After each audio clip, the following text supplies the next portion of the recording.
Hello दोस्तों, नमस्कार। कैसे हो आप लोग? स्वागत है आपका मेरे इस YouTube चैनल पे।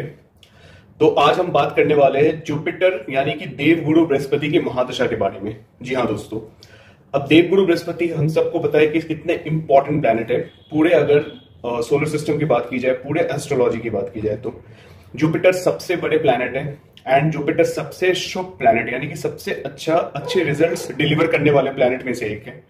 ठीक है, अब मान लीजिए जब जुपिटर की महादशा आ जाए तब क्या होगा। अब आप लोग सोच रहे होंगे कि महादशा है क्या।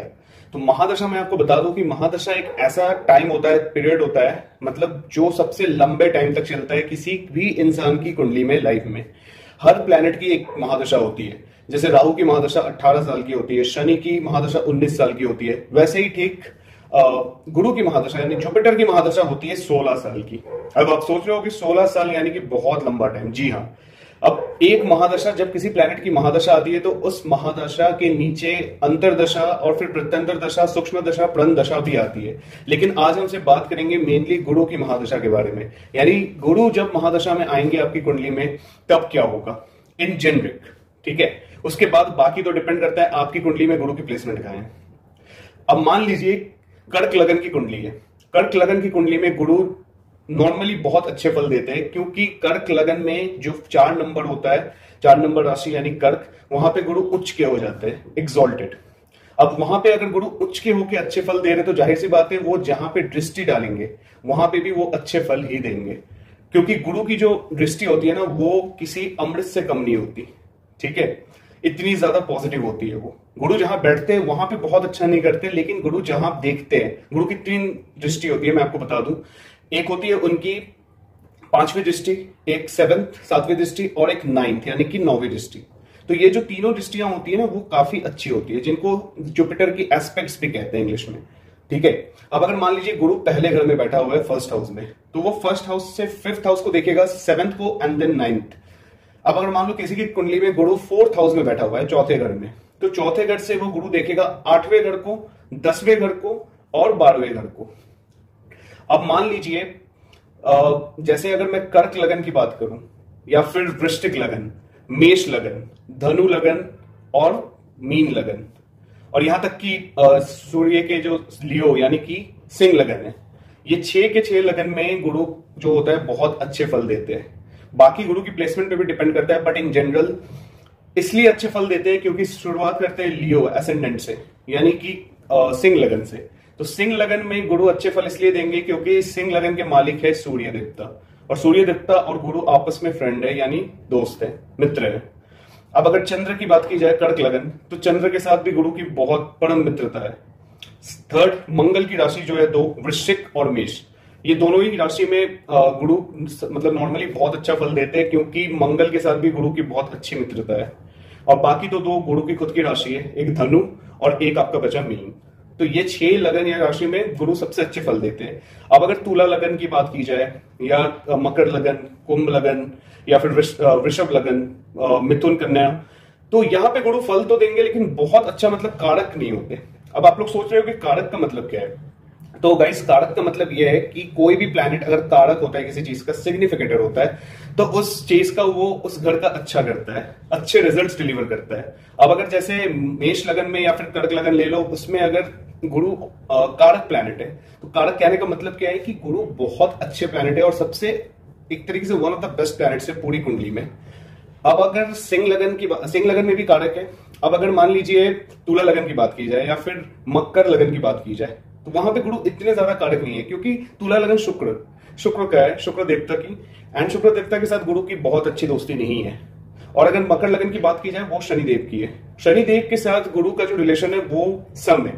सम का मतलब ना ही बहुत ज्यादा मित्रता ना ही दुश्मनी।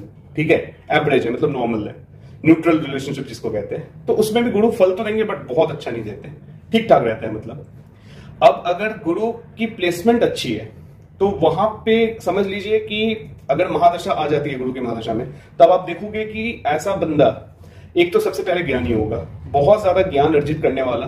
अब अगर मान लीजिए गुरु से पहले राहु की महादशा चल रही थी और वो राहु की महादशा बहुत अच्छी नहीं भी थी, तो गुरु की महादशा में क्या होगा दोस्तों कि ऐसे लोग की मतलब नॉलेज लेवल जो है वो यहां से यहां पहुंच जाएगी। ठीक है, ऐसा बंदा ज्ञान प्राप्त करना चाहेगा बहुत ज्यादा। ज्ञान के अलावा पैसे, नॉलेज, करियर, शादी, अगर प्यार मोहब्बत में लव रिलेशनशिप भी अच्छे हो जाएंगे, किसी के अच्छे नहीं थे तो उसके बाद शादी अच्छी होगी, पत्नी अच्छी या पति अच्छा मिलेगा, साथ ही साथ मैरिटल लाइफ अच्छी रहेगी, बच्चे, क्योंकि गुरु एजुकेशन, नॉलेज, शादी, प्यार मोहब्बत, पैसे, फाइनेंस, इंश्योरेंस, बच्चे, सीए, इन सब चीजों के, यहां तक कि एचआर, इन सब चीजों के कारक होते हैं, यानी सिग्निफिकेटर प्लैनेट है। ठीक है, सोचिए गुरु एक इकलौता ऐसा प्लैनेट है जो इतने सारी चीजों को रूल करता है। तो कुंडली के 12 घरों में से एक सेकंड हाउस, एक आपका 5th house, 7th house, 9th house, 11th house, ये जो 5 घर है ना जो मैंने आपको बताया, ये सब गुरु अकेले रूल करते हैं। अब एक प्रॉब्लम क्या है कि गुरु अगर जिस घर को रूल करते हैं वहां अगर वो अकेले बैठ जाए, ठीक है, अकेले बैठने का मतलब है कि उस घर में अगर वो किसी और प्लैनेट के अलावा, मतलब कोई और प्लैनेट नहीं हो, गुरु अगर अकेले बैठे हो, तो गुरु ऐसे घर का भावनाश भी कर देते हैं। भावनाश का मतलब क्या है, अगर मान लीजिए गुरु किसी की कुंडली में 2nd हाउस में बैठा हुआ है, ये आप बिल्कुल ध्यान से सुनना, क्योंकि हो सकता है आप लोगों में से कईयों की कुंडली में 2nd हाउस में है गुरु, दूसरे घर में। अब अगर गुरु 2nd हाउस में बैठा हुआ है तो क्या करेगा, 2nd हाउस वेल्थ का होता है, फैमिली का होता है। अगर गुरु किसी और प्लैनेट के साथ नहीं है, अकेले बैठा है, तो ऐसे घर में गुरु क्या करेगा, एक तो फैमिली लाइफ में प्रॉब्लम्स, ऊपर से पैसों की भी दिक्कत आनी शुरू हो जाएंगी ऐसे जातक को। और अगर गुरु राहु या केतु या फिर शनि से दृष्ट हो जाता है, फिर तो बहुत ज्यादा नेगेटिव फल दे सकता है। ठीक है, इस चीज का ध्यान रखना है। लेकिन वहीं अगर गुरु मान लो सूर्य के साथ बैठ गया, ठीक है, या चंद्रमा के साथ, या फिर बुध के साथ, मंगल के साथ बैठ जाता है, तो फिर इतनी ज्यादा प्रॉब्लम नहीं आएगी। मतलब कोई भी प्लैनेट होना चाहिए, गुरु अकेले नहीं बैठे। 2nd house, 5th house, 7th house, 9th and 11th house. 9th house में अगर गुरु अकेले बैठते भी है तो इतनी ज्यादा प्रॉब्लम नहीं होगी, क्योंकि जो 9वां घर होता है वो भाग्य का होता है। ठीक है, अब गुरु भाग्य के कारक होते हैं। एक ऐसा प्लैनेट अगर आपसे कोई पूछ दे कि मतलब कोई ऐसा प्लैनेट बताओ जो मतलब भाग्य के कारक हो, significator of luck, so that is Jupiter, गुरु। तो देव गुरु बृहस्पति होते हैं किस्मत के कारक, किस्मत के मालिक। अब जिनकी कुंडली में, जैसे मान लो 2 लगन है, जिनकी कुंडली में भाग्येश यानी कि भाग्य हाउस के जो लॉर्ड होते हैं वो गुरु खुद होते हैं। एक आपका है मेष लगन, यानी मेष लगन में देखो आप जो 9वां घर है वो मेष राशि, धनु राशि आपका बन रहा है, धनु गुरु का है। और एक होता है आपका कर्क लगन, जिसमें 9वां घर जो है, 9वां भाव, वो आपका बनता है मीन राशि, यानी कि मीन राशि भी गुरु का है। तो गुरु यहाँ पे तो एक तो लक के कारक, भाग्य के कारक भी गुरु बनते हैं, और साथ ही साथ यहाँ पे गुरु भाग्य के मालिक भी है ऐसे 2 लग्नों में। तो इनके लिए जुपिटर बहुत इंपॉर्टेंट हो जाता है, क्योंकि किस्मत का साथ तो चाहिए। मेहनत अपनी जगह है, बिल्कुल सही बात है, बट अगर इंसान की किस्मत नहीं हो तो मेहनत भी बेकार चली जाती है कई बार।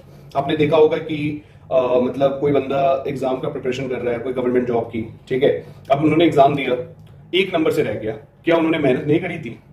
क्या उनके पास ज्ञान नहीं था?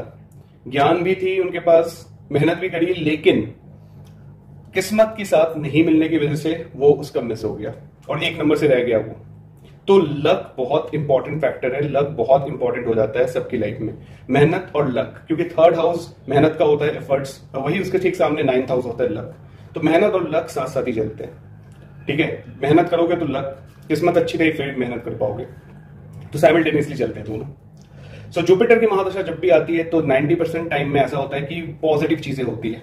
आप मैरिज हो, अच्छी शादी, अच्छा घर, अच्छी प्रॉपर्टी, पैसे, अच्छी जॉब, पीसफुल लाइफ, ठीक है, ज्ञान प्राप्ति, स्पिरिचुअल आध्यात्मिक हो जाते हैं बंदे। आध्यात्मिक होने के साथ साथ ऐसा होता है कि वो मतलब बहुत आगे बढ़ने की भी कोशिश करते हैं लाइफ में। आध्यात्मिक के साथ साथ मतलब स्पिरिचुअलिटी बहुत इंपॉर्टेंट चीज है, और वो गुरु की महादशा में आ ही जाती है मेजॉरिटी ऑफ द पीपल, अगर मान लो उनकी कुंडली में गुरु की पोजीशन अच्छी हो तो। ठीक है, तो उम्मीद करता हूं ये वीडियो आपको अच्छी लगी होगी। अगर अच्छी लगी हो तो please like, share and subscribe जरूर कर देना, एंड नीचे दिए गए इस नंबर पे कांटेक्ट कर सकते हो अगर आपको कंसल्टेशन चाहिए तो। थैंक यू सो मच, मिलते हैं अगली वीडियो में।